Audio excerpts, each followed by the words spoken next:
wabarakatuh. Saya Alivia Salsabila Indrak dengan NPM 2415253 dari kelas G ingin memenuhi tugas video presentasi dari Ibu Siska.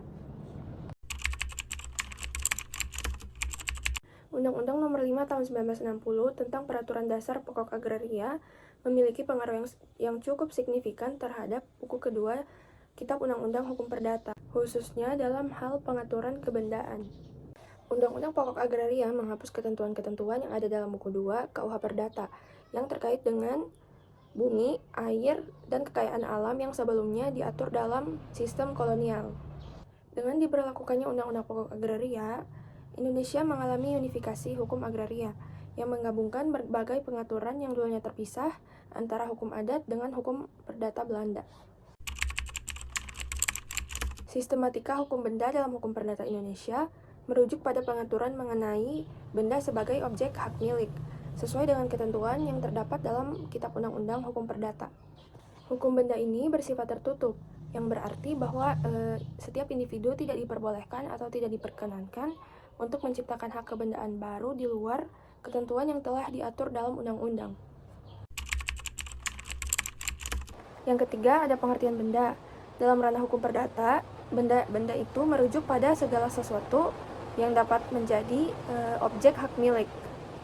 Benda tidak hanya terbatas pada objek fisik, melainkan juga mencakup hak-hak yang dapat dimiliki dan diperdagangkan oleh individu.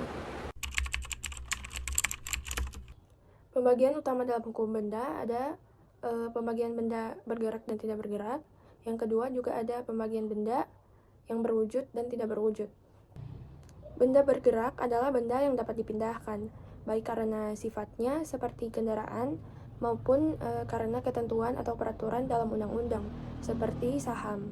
Sedangkan benda tidak bergerak itu mencakup tanah, bangunan, atau benda lain yang tidak dapat dipindahkan. Yang kedua, ada benda berwujud dan tidak berwujud. Benda berwujud adalah benda yang dapat dirasakan oleh panca indera, seperti rumah atau mobil.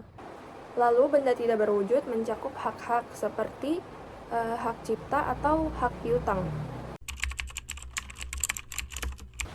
Dalam hukum perdata, ada dua kategori utama hak kebendaan.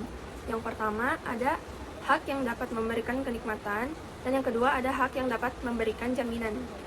Hak kebendaan yang memberikan kenikmatan meliputi hak milik, bezit, hak guna usaha, dan juga hak sewa.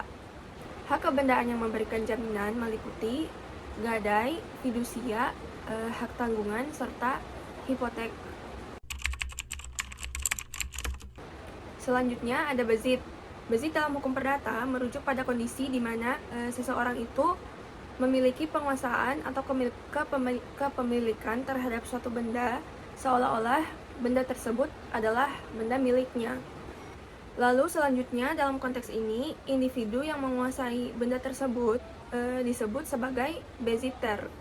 Bezit sendiri tidak mempermasalahkan siapa pemilik dari benda itu. Yang terpenting adalah adanya penguasaan fisik atas benda tersebut. Penyerahan atau yang biasa dikenal sebagai istilah levering dalam hukum perdata Indonesia adalah proses pemindahan hak milik atas suatu benda atau suatu barang dari penjual kepada pembeli. Dalam konteks jual beli, hak milik atas barang akan berpindah kepada pembeli setelah penyerahan dilakukan. Penyerahan sendiri memiliki peranan yang krusial dalam transaksi hukum, memastikan bahwa semua pihak dapat memenuhi kewajiban sesuai dengan kesepakatan yang telah dilakukan. Dalam konteks hukum perdata Indonesia, verjaring atau kadaluarsa merujuk pada hilangnya hak untuk mengajukan tuntutan atau melaksanakan suatu perikatan akibat telah berakhirnya waktu yang ditentukan. Tujuan dari verjaring sendiri yakni untuk memberikan kepastian hukum, serta mendorong penyelesaian sengketa dengan membatasi waktu untuk mengajukan tuntutan. Dengan cara ini, pihak-pihak terkait tidak akan terjebak atau stuck dalam ketidakpastian hukum dalam waktu yang berkepanjangan.